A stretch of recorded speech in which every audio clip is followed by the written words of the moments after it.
Welcome everybody, glad to be back for the new year, doing big things as Vocal Rogue. Today, episode 19, mental health, raising awareness. Today we're so glad, as we always am, we're bringing our guests onto the show. Today we do have the Director of Public Health for Sandwell, and her name is Lisa McNally, so if everybody could just welcome her on. Thank you very much today, Lisa, for joining us on the podcast so we can get this nice information out to the people for the access to information. And one of the first questions I'd like to ask you, Lisa, is, because you're the Director of Public Health, just for those who don't know, could you break down your role for them, please? Yeah, sure, no problem. So I work for Sandwell Council. My job is really to look after the health and well-being of the entire population of Sandwell, from the youngest right through to the oldest. And in particular, a Director of Public Health tries to prevent ill health. Yeah. So unlike maybe a doctor that might treat an illness, my job is to try and stop people getting ill in the first place. That's what we're all about. So it's the prevention, not the cure. Prevention better than cure. Cure, yes, that's correct. Love that. And that's very good. So today, as everybody probably knows, today we're going to be speaking about mental health, just to let you all know, and we're going to be speaking about the Stronger Sandwell initiative, which is something really big that we're promoting and we're going to try and be part of ourselves. So today, I would like to highlight the mental health. For you that don't know, mental health is a big thing for us here, and we're an advocate. As my mum, she suffered with mental health for 14 years, and just to let people know, because I'm open and honest, I did struggle a bit from September myself and had to take some time off work. So this just shows that anybody can go through mental health issues. It can come and go when it comes. It's usually caused by stress. Sometimes health and education does help, but speaking to people will also help as well. And we're here to give you access to information so you don't have to sit there being a silent voice or felt like you're being kept away or you're not a part of anything. You are a part of Vocal Rogue, all of you are, but you've all got to buy into this mindset as well. So yes, as Ruggs was mentioning, you are family, and because you are family, we like to give back to you as well. So I just wanted to highlight some of our associates that you'll be able to get a couple of discounts from in town. So first of all, we've got T2, which is the tea shop. If you guys know, you know that Zen loves a good tea, and this is one of my favourite places to go. So check out the store in Baldwin for some delicious flavours. We've also got McCann, which is also in Birmingham. That's a Syrian restaurant. They're offering up to 15% off for their food. So go and check those guys out if you need a nice meal. It's cold these evenings, so it's nice to go and get some hot food, tasty food, and let us know how that goes. Lastly, we've also got King's Lounge Shisha in Birmingham. On these cold winter nights, there's not much to do, and it's something we're going to talk about in the podcast later as well. But Shisha is a great way to communicate with your friends, peers, and just have some downtime. We also do have our one of our main associates, which is LA Games, that's offering gourmet healthy food packs, jam-packed with nutrients, flavour, and all that good stuff, because nobody ever said they ate too much healthy food. So go and check those guys out as well. There is a discount on our Instagram, Vocal Rogue, and just, let us know how that goes for you guys. So let's get right into this conversation. Yeah, let's get right into it. It's about mental health today. We want to try and kick down doors, kick down walls, and break all the stigma, because what I want to break the stigma is you yourself could end up having mental health. This is the thing with mental health. You don't know where it's coming from, how it causes it. We do know how it causes it sometimes, but we can also prevent, just like Lisa says, and it's all about prevention. So let's start looking after ourselves. Let's eat properly. Let's get out there, do some healthy lifestyle. And let's start working together as a community, because we're here to make this change. This is what we're all about at Vocal Rogue, and this is why we work with the people that we work with. Yeah, so we want to help you be the best version of yourself. And generally, what we're realising is that people think that there's just one or two elements to do that, but there's at least three. And we're going to say that's the physical element, your eating and your diet. That's really important to what you actually fuel in your body. And this, like we said, the mental health side. And the more exposure we give to this mental health, as we spoke with Lisa just previous, the stigma will be removed, and that's what we're trying to work together to do. So what I did want to ask Lisa was, what's the best ways that you think we can remove the stigma in terms of obviously talking, but how, for people that don't know how to talk about their mental health, how would you say the first steps they should do to try and open up and become, I guess it makes you vulnerable in a little bit of sense. It does. We're often a lot happier talking about our physical health than our mental health. Very true. We will say if our leg is hurting, if our breathing is difficult one day, if we have asthma. But to actually open up and say, I'm feeling low, I'm feeling down, it's hard because for so often that's been equated with being weak. And we have to get past that. It's not weak. We have to get past the idea that we are somehow a burden on people if we talk about our mental health as well. And increasingly, especially what is great in my job, I see younger people getting their heads around this so fast that actually we can talk to each other about our mental health. We can be ambitious about our mental health. And we don't have to have a mental illness as such, a diagnosed mental illness, to be thinking about how can I improve my mental health. Correct. And as you said, the first step is often to talk to someone. Is there someone you can trust? Is there someone that makes you feel good about yourself maybe? Can you talk to them? Or if not, and for some people there may not be someone, there are plenty of services out there, community services, voluntary services and professional services that can give you some time and space to plan for better mental health. Yeah, we do. We need to get this out of the way, and people are doing it like me. I suffer with mental health, and I let people know, not even my own family knows, just to show everybody of the stigma of mental health. But I told them, we have to stand up and try and help ourselves at the same kind of time. So if you know that you're down, contact us. Yeah. If you know that you're down, go to the Stronger Sandwell Project Initiative, because we're going to give out all the sites and everything today online so that you can go direct to get help. Don't sit in suffering silence, because that is a thing that has led people to take their own lives if we have to speak about it openly and honestly. And we don't want people to have to go through these things, because suffering in silence does make people take their own lives, because they feel they've got no avenue, no one to turn to. Everybody thinks they're a burden, like you just says, Lisa. Yeah. They think, I can't talk about it because they think I'm stupid, or they're going to put me down and deregularize me or whatever. No, mental health is a part of life. It is a part of our everyday thing. Like we speak, we go to school, we go to work, we break our leg, we hurt our wrist. It is a part of our life. So why can't we start speaking about it? Let's put the stigma out of the way and let's start helping each other.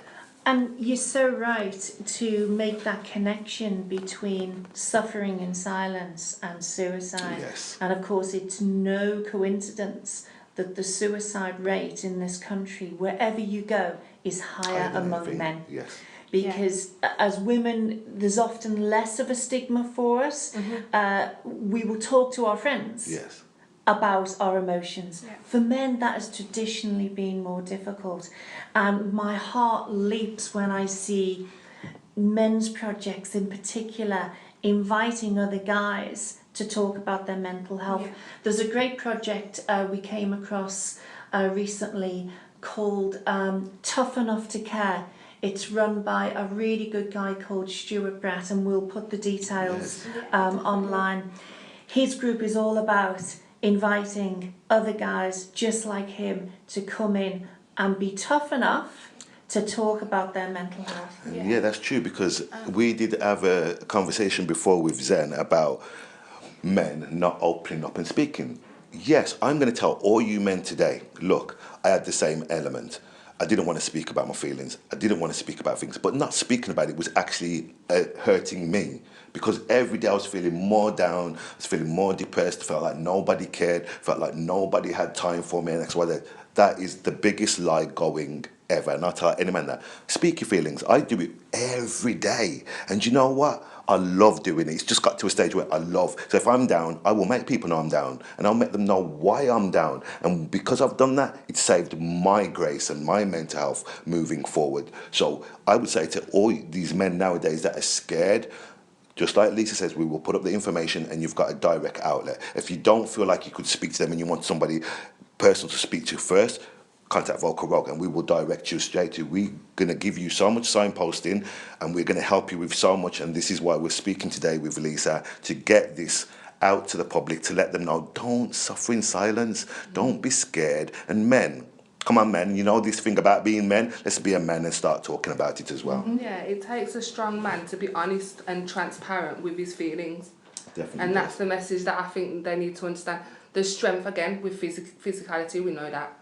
But it takes a stronger man to be able to expose himself in ways that you would not normally, in order to fix yourself as well, because it's being honest, it's being truly honest with yourself. And that's why I wanted to touch back on the last podcast we had when we spoke about the fact that men do have domestic violence against them. There's certain mental health issues and certain areas that is just such a taboo that's attached to it, that is quite misogynistic, and that's not really what we're trying to sprout out anymore. Yeah. Everybody's equal, everybody deserves to love themselves, and I'm happy that there is a rise in charities for men. There's been a lot of work with men in the last 10 years that I've seen where they're all supporting each other and found a safe space to talk between them. Yeah. But what I did want to just touch back on was, obviously we spoke about the suicide part for men, but also for the children that are the victims from parents. Yes. So I'm speaking from a personal experience, and this is why I wanted to bring it up. That's why children's mental health is so important to me.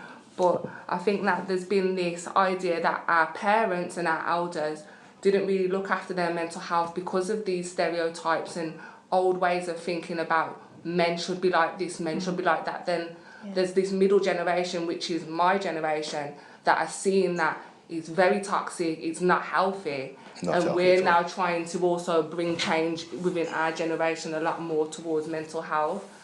So although it's sad to see that mental health went in that direction, it's allowed us to be very aware of what's going on moving forward as well. Yeah, no, I would say that. And with Lisa as well, she gets to see a lot of all these things. So Lisa, you see even little kids suffering and feeling the backlash of mental health as well, so going through it themselves as well. Absolutely, and we have some real issues, don't we, in today's society around children's mental health. And there is I can think of nothing more important for us to prioritise than that. In terms of our future as a society, if we're not looking after children's mental health, we're not looking after our future as a society. Yes, that's true. So we have to improve, and we're working to improve children's mental health services that are run by our colleagues in the NHS. We're trying to support them as best we can, especially to shorten those long waiting times that kids and parents are having to endure. Also, we're looking at building more support into the community through the youth services, trying to pull back on some of the things that we've maybe lost in recent years. Building that support for young people's mental health in the neighbourhoods in which they live, that's where it starts. So, young people's mental health, everyone's mental health has to be our key number one health priority. And there's this saying that my mum used to say to me, and I'm going to say to everybody, and I really believe in it, and it's called this. They used to walk around, and every day, you know, when the elders used to congregate back and they go, good morning, good morning. And the black generation used to do this. Good morning, how are you? Glad for my health. The reason why they used to say glad for my health is this. No health, no nothing. Yeah. Yeah? So if your mental health's no good, how are you going to go to work? How are you going to support your kids? How are you going to support your home? How are you going to move forward? We need to start deeply looking into each individually as well with mental health, because you have to understand in stages in life, there's some people that can handle it full stop, because they've got a strong threshold of handling and dealing with problems, but there's those that don't. The ones that don't is the ones we really need to be tapping into. And I'm not trying to say people are being pushed out of it. We're all in it together, but you have to understand, like me, I had my mental health. I knew I was going to get over it. It was just the anxiety and depression that was getting me a bit down of life, losing my kid and so forth. So you can see these certain things can bring it pressures of can't afford to live, can't afford to this, homelessness and so forth. There's so much pressures that is actually causing to mental health, and it needs to be changed. And this is why we reached out to Lisa, because we believe in everything she's doing. She's like a breath of fresh air. She is doing so much in the little time we've had her in Sandwell. And she's done so much great things. She's brought people together. We get into the masses, and she's doing everything that Vocal Rock does, which is so nice to see other people do it, because it's like a tap on the back. It gives you that extra gees you up and gives you that extra moving forward. So we're saying here's Vocal Rogue, also with Lisa McNally, also with the Stronger Sandwell. Stronger Sandwell, yeah. We are trying to make a change, and I do believe when we make this change, other people will see this platform and will take it. So, as some of you probably guys don't know, Lisa actually comes from a psychological background. So there was just one question I did want to ask for, like, the parents that are listening. So, you know, with the kids, Yeah. if you can see an issue with a child and you don't know how to kind of approach it, have you got any tips for any parents to try and help the child at that time, if you can see that there's something on their mind and they need to talk about it? Yeah, absolutely. I mean, obviously the first step is to allocate some time to sit down and listen. But of course, that young person, for all sorts of good reasons, might not be very forthcoming. And sometimes kids' mental health, kids' mental distress manifests itself in poor behaviour, maybe at school, etc. So then the next step might be worth having a conversation with the school. How is he or she doing at school? Together, it's about forming that partnership with the school to then seek some extra support. It can be difficult to reach out for support, both for the parent and for the young person, but it's obviously a crucial step to go ahead and do it. There are services out there to help. Obviously, there are the CAM services, the Children's and Adolescent Mental Health Services. They're the statutory services, the ones run by the NHS. But in Sandwell, we're actually quite lucky. We've got a whole range of other support services aimed at young people. And we're going to put some of the information on the website, aren't we? Yes, we're going to put it all up on our site as well. So projects I would mention, we've got a great programme called BEAM in Sandwell, Sandwell BEAM. That's run in part by the Children's Society, but it's actually a collaboration of different services that come together to offer everything from drop-in sessions. They've got the Crunch programme for young people. Yeah, brilliant. Crunch with a K, obviously. You know how to do Obviously, millennials. And also something I'm a big fan of, guys, is the Kooth service. Kooth, with a K, obviously. KOOTH is worth looking up. That provides online counselling for young people. Which they need. Now, we know, where do young people spend so much of their lives? Online. Tech. So it's a natural environment for young people to seek support. They have, it's run by a company called ZenZone, they have proper, qualified, accredited and supervised counsellors on the other end of the keyboard, if you like. And I've seen some amazing improvements in young people using that service. It's all confidential. So there are a range of options, but it's finding them, And this it's is the locating thing, them. So what I love about what you guys are doing is helping us get that information out to people with an encouraging hand and saying, come on, come and access this support. There's something there for people. They need to access that information, because, like we said, a lot of people feel they're being left behind. They don't know where to turn. Everybody can relate to this. In somewhere in your time you felt helpless, you don't know where to turn to. Let's get over this, oh, I feel helpless, because that feeling alone can bring other issues to come along. So we're giving the access to information to everybody by working with yourselves, because, as I says, we can't do it, because I'm not accredited or I'm not qualified for it. Yes, I did psychology and so forth, but we are like a link and a hub line to other support lines as well ourselves. Please use these services that are offered to you. They're there for a reason, for a prevention. Did you hear the word? Prevention. Because prevention, I believe, like my mother, is better than the cure. because the cure is mean that you didn't watch the beginning first, and that's why we've got to this stage. But this is showing by prevention we are tackling the issues that we are finding in our communities and other areas. And they seem to be bringing this into the workplace as well. So obviously over the last couple of years, we've seen the rise of mental health first aiders in workplaces. So what do you think about that, Lisa, in terms of those kind of implementations into work environments? Do you think that that's something, a good step forward, or do you think there's more that could be done? I think it's essential. Yeah. You know, we spend so much of our time in the workplace. Why would we not want to make that an environment that supports our mental well-being? That's good for the individual, the employee. It's also good for the employer, because you know we lose a lot of people from the workplace, sometimes long term, because of mental health problems. So as you said, initiatives like mental health first aid training, a lot of workplaces are picking up on mindfulness programs. Yes. Something simple, something that people can adopt, something that doesn't feel too intrusive. Let's make workplaces something that facilitates our mental health, not destroys it. Yeah, another support line. So you've always got somewhere where there's a support line. Before, like going back decades, you didn't have a support line for certain things. Yeah. Where in this, if I was born in this era, I'd feel a bit more better because they was able to find out ADHD. When we was ADHD, it was a smack on your ass and you got sent to bed without tea or whatever. Yeah. But now that the world's realising these things, we need to be open and honest and speak about it. Talk about it to save yourself and your mental health. I remember, and I'll just point a young lady, her name was Cheryl, a young girl at school, going through some mental health, also added to bullying. Now, I'm going to just say it straight and honest and come forward and shock you all. I was in my property, and how did I know that she'd done this? I looked out my window and seen her hanging from her balcony. This is not right. This is because she didn't have nothing support line in place.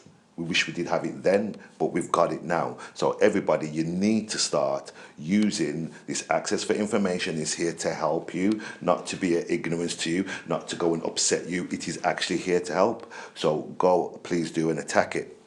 You know, one of the crazy things that I done when I was travelling in Australia, so I went to, I used to go to random classes, and one of them was laughing yoga.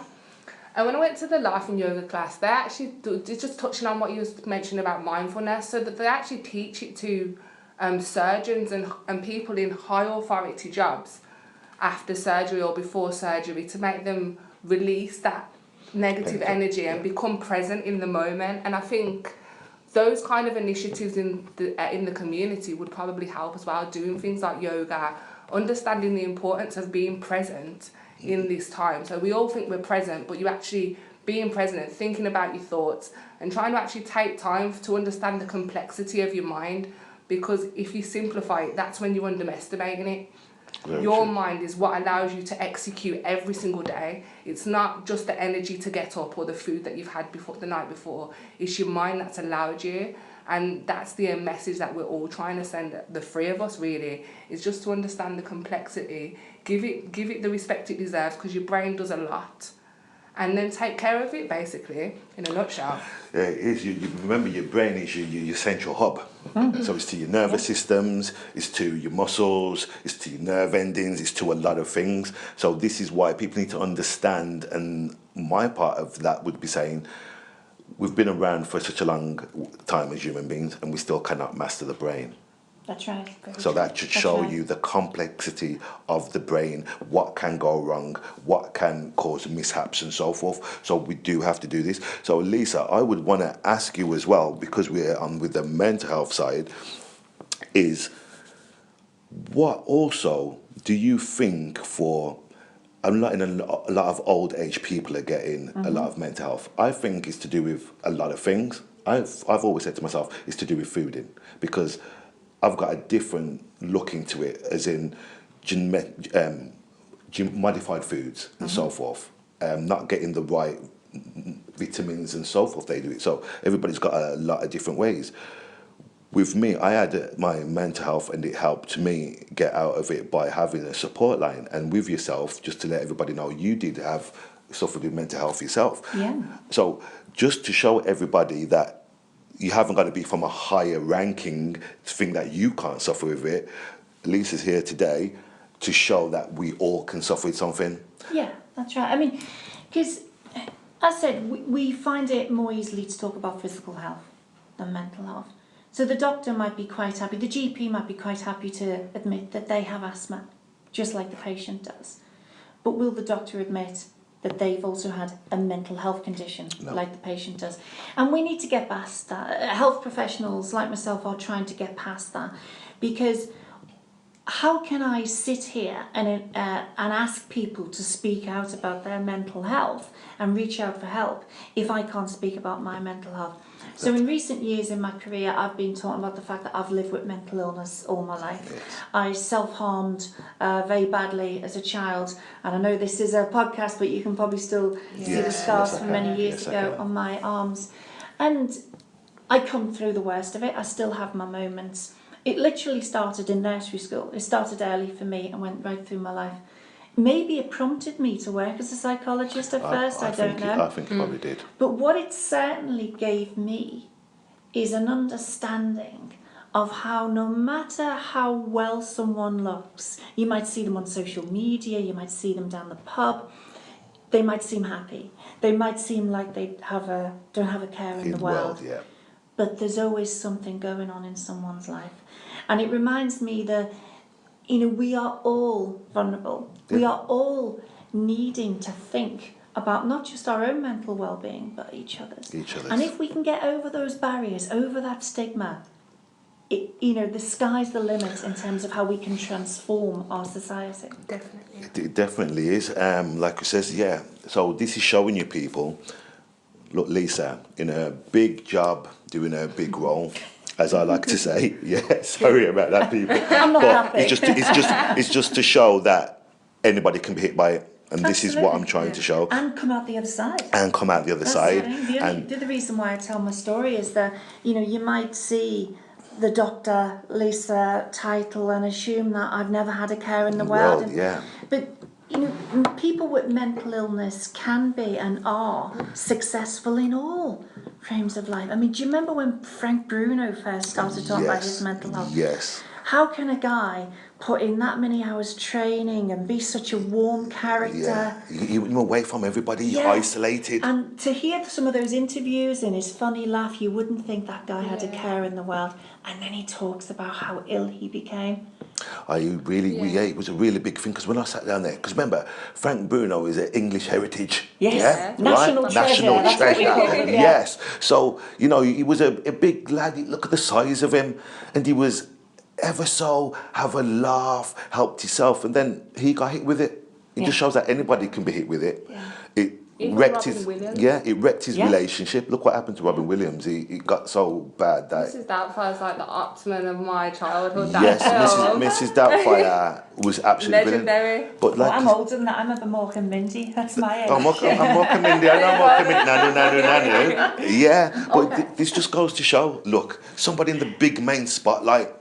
Yeah. You'd see him walking down the road having interviews and thinking, this guy's, he ain't got a care in the world. He's got nice money. He's done it for himself. But this guy's suffering in silence, and he felt like he couldn't really come out to people and speak openly as a man. And this is why we're saying about men is the most that need to come out and speak about what they're doing, because I will say, from a man's point of view, it's this machoism rubbish It's misogynistic that idea, man. absolutely annihilates us, and men don't see, and they're blind to the fact. But I'm an advocate of it, and I will tell them all, look, man, if you're scared, you don't want to speak to somebody, or you feel somebody you wanted to get close to, ring my phone. I don't care, ring me. I can still signpost you to somebody to help you. But if you felt like you needed a nice voice or somebody you felt you could relate to, then phone. We're happy to do that, to get you to the place that you need to be at. So also on there, as we're touching upon the mental health side, I do want to touch into one thing also, and it's called the Stronger Sandwell initiative that you have came up with, that I am so in love with. This is something that should have been around a lot longer than it has been now, but this is why things change when other people come into roles and so forth, and this is why we've got you. Yeah. So could you please let audiences know from all around the globe what the Stronger Sandwell Initiative project, is all about? Yeah, so it's based on a simple idea that people, communities, know what they need to thrive. And too often as authorities, councils, NHS, etc., what we'll do is we'll say, we know what you need, we'll look at the data, and we'll tell you exactly what you need, and then we'll do it to you. When in fact, the real experts on people's lives are people themselves. Exactly. And so what we're trying to do here in Sandwell is shift as much of our work as possible to what we call a Stronger Sandwell approach. It's often called a strengths-based approach or an asset-based approach because it's built out of Sandwell's strengths. Most importantly, Yes. it's people, their ideas, their experiences, their enthusiasm for things. So rather than me sat here thinking, right, what does Sandwell need, and me doing it to them, me and my team, we get out there, we listen to people, we find out what are you trying to get off the ground, what are you trying to achieve, what ideas are in your head, and let's make them happen. And I'm quite confident, because I've seen it so many times now, that if you follow communities' own ideas, if you help communities make their aspirations a reality, their idea for the project, their support group, their event, make that happen, you're on a surefire winner. And this is why we did open Vocal Rogue as well, just as I've done with Jubilee Jaguars, to help them open Jubilee Jaguars. Everybody working together shows a better sign, shows a sign of unity. It's signs for those who were silent can now attach to and find themselves thinking more openly, finding themselves that now, oh, I didn't know I had this support line. Oh, I can actually go and do this. This is something I've always wanted to do. You can give them the aspiration to go and do that. Like yourselves, as we do, we help you with your ideas. Yeah. This is to give you, it works so much, helps the community, keeps business running, keeps the community thriving, keeps people's mental health down, and everybody working together as a community. So we really do believe in it. The Stronger Sandwell initiative Project Zoe is going to explode, and I'll tell everybody from now, it will explode. So you watch this space and watch Lisa McNally and her team come around, because I'm going to tell you from now, I've seen Lisa McNally go out there and go to the people. This is something that people don't normally do. Go out into the public and go and help. Who really does that? Really? Lisa McNally does. Yeah. She really wants. She's an executor, just exactly like ourselves. Yeah, and just the best thing about that approach is the inclusivity. As people from Birmingham and yourself from Liverpool, you've come from an area that's very diverse. It's not just one culture, it's a mixing hub of all different cultures, ideas and everything. So the fact that you're now going to use that to your advantage to approach the areas that are filled with all this vibrancy, culture, colours, it's just going to be nice to bring it back into the idea of community, which is the whole point of Vocal Rogue. So I'm really excited to just see the interactions between the higher figures and us laymen, basically. I think Vocal Rogue is an excellent example of what we often call, a bit of a funny phrase, a community asset, a community strength. Why would we go off and set something up ourselves from scratch when we've got something, for example, like Vocal Rogue doing its work in the community, or a walking group that some ladies want to get started, or a community project involving young people? And I tell you, it's so much fun to work like this. It is. So, story, young girl called Holly in Tipton wrote to the council. And funny enough, she didn't write to Sandwell Council, she wrote to Tipton Council. So, you know, fair play to the Royal Mail who got the letter to us. And she wrote, and on the strongersandwell.com website, you can see a picture of her letter. She wrote that she wanted us to hold a race in her town, Tipton, a running race for lots of people, and it was going to raise money for Save the Children. And she even drew the route on the piece of paper. So we got in touch with her mum. We found her mum via social media. Give her the shock of her life first of all by saying, "We've got Holly's letter." Her mum's called Chloe, and she, "Oh my God, you've got the letter." I said, "Hang on, and we're also going to organise the race." And so a couple of months later, hundreds of people running around the park in Tipton raising money. That's amazing. How easy was that to take an idea from a young girl, make it happen? We had our public health development officers in the town, in all of the towns, making these ideas a reality. We knew it was going to work because Holly told us it was going to work. And she understands her area. She understands what people want. And yeah, and with that, with Holly and moving forward, Holly is showing the signs of a leader. Oh, you got to Yes, tell you she straight is. up. You have to say that because a leader. But this is the thing: if you get the kids to do these things, you're setting leaders Absolutely, and making the next generation going to be better than the generation before, and that's what it's supposed to be about.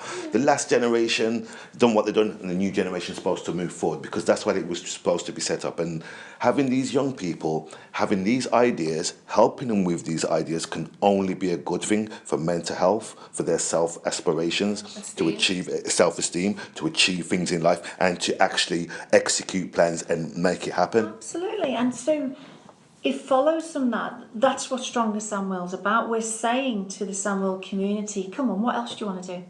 What are your crazy ideas? What are your big ideas that will help improve people's health and well-being? We've got a project now with all the primary schools called Big Ideas, where we're asking the kids to write just like Holly. And we've asked them, what will make people more physically active? What will help people be less lonely? What will help people eat more healthily? And we're going to get their ideas, and any that we can make happen, let's make it happen. Oh, yeah. And we've met some extraordinary people. I mean, I told you about the guy who's running the mental health support group for men. Which we love. There's another lady we met with him called Samantha Wood. She's running a group called Stronger Together, and that is, it's a Facebook group and also a face-to-face group. And Brilliant. They're doing some amazing things. A great idea of a project run by local people, for local people. And our job is behind the scenes, just helping, making it happen. Yeah. And honestly, one of the most powerful images I've seen in my career, I saw not long ago, and we'll put the photo up on your website, of a bridge in Sandwell. And obviously we know bridges over main roads can be, unfortunately, suicide hotspots. They've covered this bridge, or rather they've worked with the local community to cover this bridge full of notes. Notes from people in the community aimed at anyone who might walk past, but especially people who are feeling very low. That sort of example of the community being its own source of health improvement, of mental health, is just so powerful, sustainable, scalable. That's what we're trying to work on now. It's not about us as a council deciding what the community needs. It's asking people, what are you trying to do? And let us make ideas like yours become a reality. Absolutely, and this is why I love it, because this is helping people all around, and this is showing that somebody from a high class like the council is actually standing up and taking notice. Because I will say myself, because I'm from the community and speak on the community side, we didn't have this, and we found it as like a blocking tool, and it was blocking and causing loads of problems. But it was glad that we got Lisa, that actually, and everybody looked in and her team, because she's got such a lovely team as well. They looked in to make this change, and this is what we're trying to reach to. Everybody that wants to make a change, let's all reach out to each other, because we do need each other. I'll tell everybody this: when you're doing something, you can never do it on your own.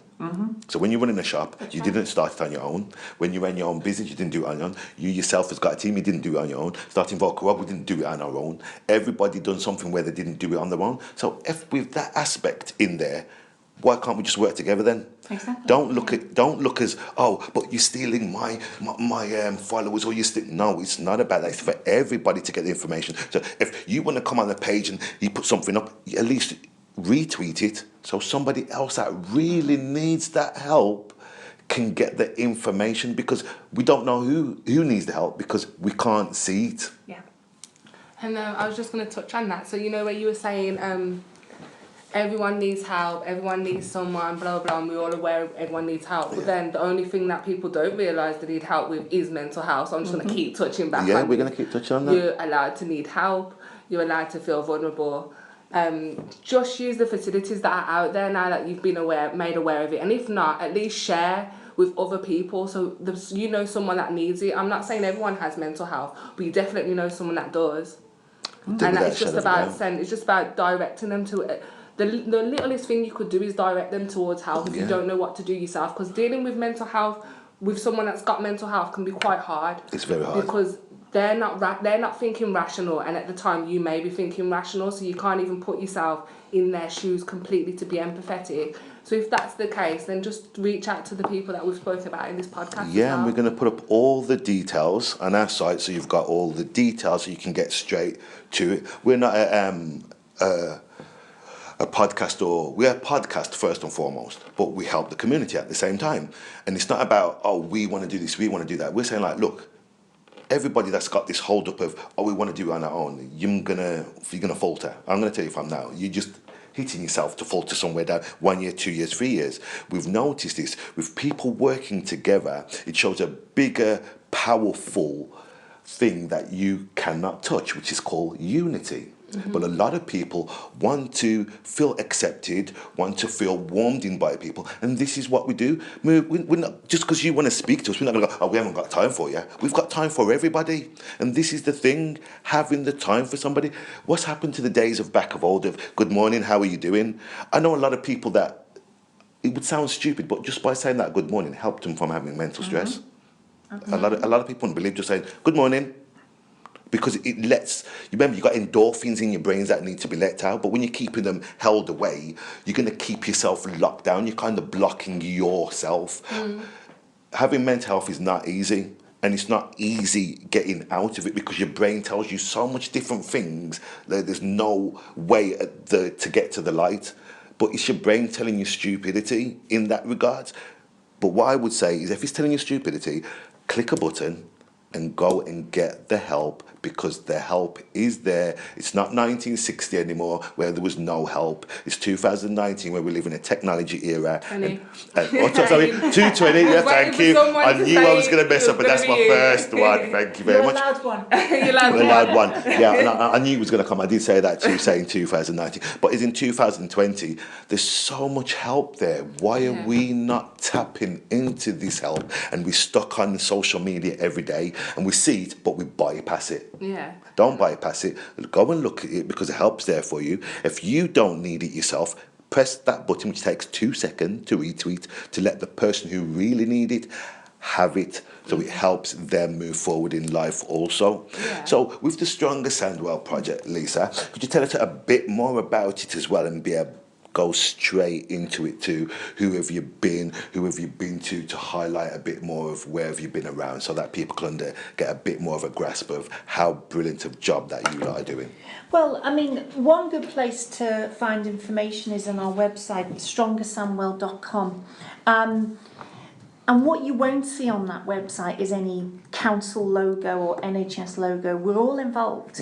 We're working with the community and voluntary sector as well. SCVO, the community and voluntary sector coordinators. I've been trying to get in contact with them. I'll get hold of Mark. He's a lovely guy. He's a really good guy. And we're working in partnership with them. It belongs to the community, and it has one, I guess, simple aim. I want someone to be able to open their door wherever they live in Sandwell and know that there are half a dozen different things that they can walk to and get involved in. Yeah. It could be a walking group, a knitting group, a drama group, a sports group, whatever they fancy. Something that will bring them together positively with other people. Because, you know, we think about mental health as an individual thing often, and you're so right, we get trapped in our own minds and we struggle with our own mental health. Your mind can be a jail. But one of the best ways out of mental health problems is to reach out to your community. But it can't always be mental health support groups. We have amazing mental health support groups, and I've talked about 2 of them already. But people can help their mental health by going walking with a group of other people, by doing some music with a group of other people, by learning a new skill. We know that's good for mental health as well. So the aim of Stronger Sandwell is to swamp, literally drown Sandwell in these local community-run projects that are run by local people for local people. And importantly, they're accessible by all. So one of our principles that you'll see on the website is nobody gets left behind. If this is going to be for anyone, it needs to be for everyone. Yeah. And the whole point of going to the community to develop these projects is, what would I know, a Scouse girl from North Liverpool in her 40s, what would I know about what a Sikh man wants to do? Yes. It's the Sikh community that understands. What would I know about what a young black guy, what his aspirations are?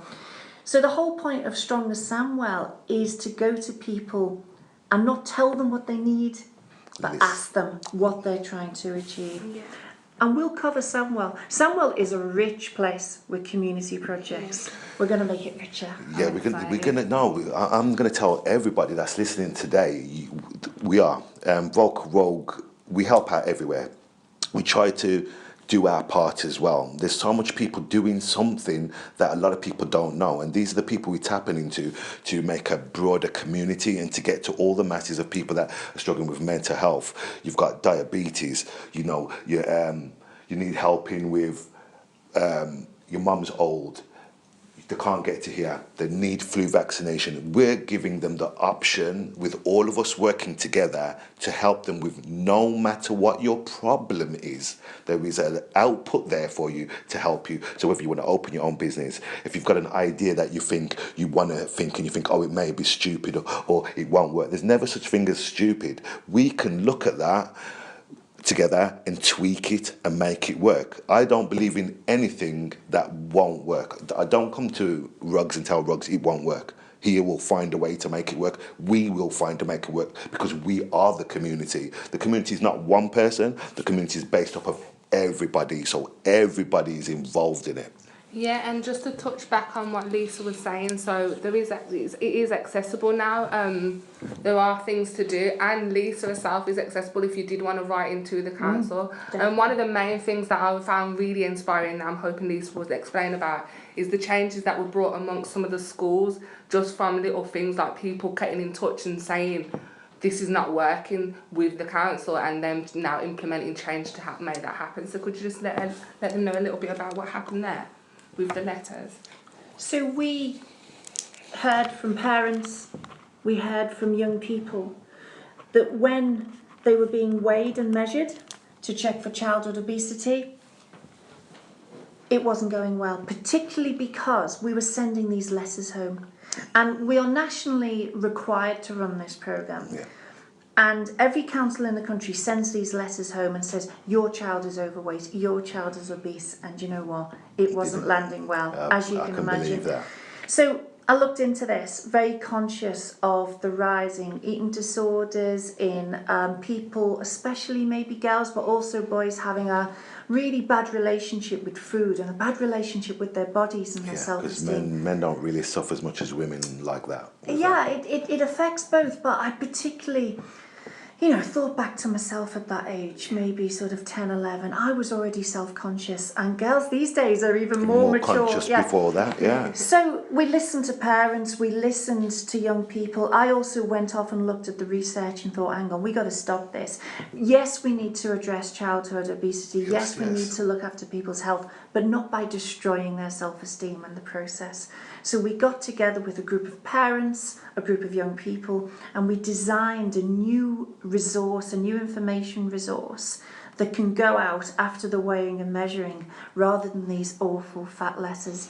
We're the first council in the country, as far as I know, to scrap these letters and take a more positive approach that looks at not just healthy eating, but mental health and physical activity. Yeah. And let's see, at the very least, we're not going to be making people upset, making people angry. I have a feeling that people are going to respond more positively to this and actually look after their health more. We commend you for I am, because when you get letters like that as a parent, so I'm a parent myself, you get a letter like that and you send that letter home to me, my back's going to be up straight away. Yeah. Because it's kind of like a contradicting letter at the same time. And it's kind of like, what are you telling me what I don't know? Or what? It's kind of like a contradicting, and we're glad that you looked into that, because sometimes have you had a letter come from somebody saying, like, if you live in a property, it's kind of like, if you haven't paid your council, if you haven't paid your rent, and you're not what's that word where you're not down as in qualified for the property, so you're still not stabilized for it. Yeah. You can be booted out your home Yeah. and stuff like that. So it brings mayhem. So showing that and making everybody see, do you see what's going on here? Sandwell Council, out of any council I've seen, and trust me, I do a lot of researching and I speak to a lot of people. Sandwell Council, I have to give it to them. I have to take my hat off and amend them for one, looking at it, because you have to look at it. If you don't look at it, it just keeps carrying on. It's being looked at, it's showing a change, and I can guarantee you when, and this is when, I'm not saying it's not going to, I'm saying when the Stronger Sandwell project kicks off, watch other councils come in and start to copy, and I hope that they do. Yeah, and I just wanted to mention as well that I went to like a mental health class a couple of weeks ago, and the lady that was running it was saying that Sandwell is one of the most invested into mental health out of the councils. I don't know how true that is, but if that is the case, then a lot of the other councils do need to just watch what Sandwell's doing and take some notes out of that. But you've got to understand like this. People will have an idea to open this shop. Then somebody else will have an idea to open the shop.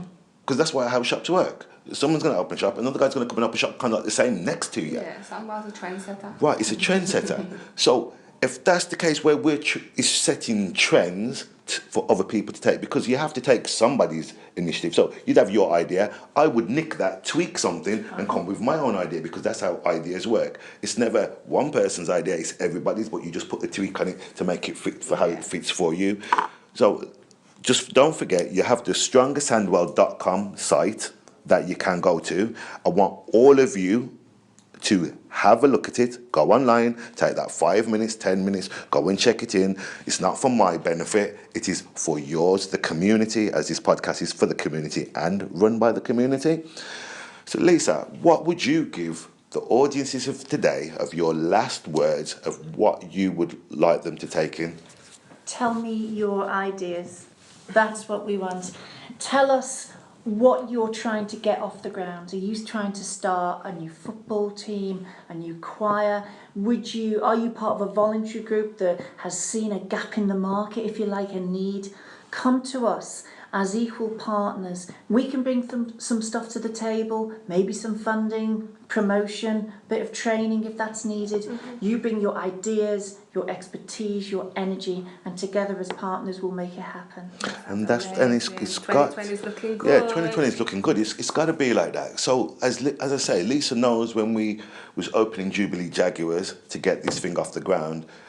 Lisa looks into things. Lisa gets things done. We did exactly the same thing as Lisa. This is why we're going to work with her and alongside her from now on to make this change, because the change is needed, everybody. You can see it yourself. I don't have to point it out. You can see the change needs to be made. The change is being made. Please follow the strongersandwell.com site. Go online, take in all the information it has got there, and please utilize it and use it, because that is what it's there for. It's not just there to look pretty and look nice. It is there to be used. And I can guarantee you will meet so much lovely people that can take you to the next stage and can help you and give you guidance of what you will need. So today I'm going to say we are the advocates of mental health in Sandwell.